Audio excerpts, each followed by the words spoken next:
你好，拉什么货？啊，一个衣帽架，90长的衣帽架，挂俩小龙头。下午2点，第一单活来了，就一件东西，应该东西不多，是一个小面车上装到我车上。他这儿就2样东西，有一个应该是一个梳妆台，另一个是个小柜子。这大姐我以前给她拉过货，她刚才叫了个小面没有装下，所以说改成了一个中面。我到这儿的时候，那个小面司机还没走呢。我之前不是说我这车离合特别沉吗？我感觉有点不对劲，现在确实是有点不对劲。刚刚发现，我感觉这个离合的高度也不对。正常的话，它比刹车低一点，但是现在比刹车低了好多，而且这个离合踩着特别沉，就是开车开的特别累。有时候干一趟活都不想动了，而且这个车挂倒档吧，还有一种打齿轮的那种异响，有时候挂档也不太好挂。但是现在只有倒档有异响，前进档的时候虽然是难挂一点，但是目前还没有出现异响。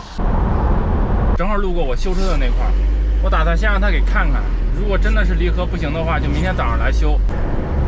你瞅瞅我那离合咋那么沉呢？刚才老板回来了，给检查一下，这个离合拉线应该是不行了，要换掉。他这边让我先别开了，这车容易给我搁路上，不行啊，我这车上还有货呢，得先把货给人家送过去，再过来修。反正也不远，一共就10几公里，来回也就20多公里，我感觉应该不会给我搁在路上。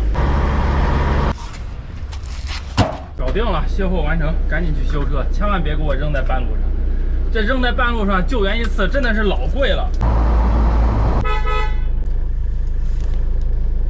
安全到达，没给我扔在路上，现在等着他给我换根离合拉线就行了。这个老板说离合这儿要加一个什么垫片，我也不太懂，现在已经给他拆下来了，说是要加个什么垫片，如果不加的话就要踩透了，我也不太懂。然后我想着让老板把我这个离合弄轻一点吧，因为实在是太沉了，说换根拉线可能会轻一点，不行就换一根拉线。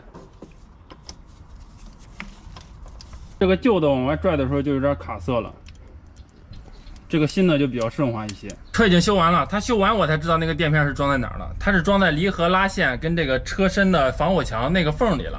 他说我踩离合把那个给穿透了，又垫了一个大的垫片，一共花了120块钱。这个离合拉线是80，换完之后吧，挂档确实是比原来好挂了，没有原来挂档那么费劲了，但是挂档还是有哐当一声的声音，有时候还会有打齿的声音。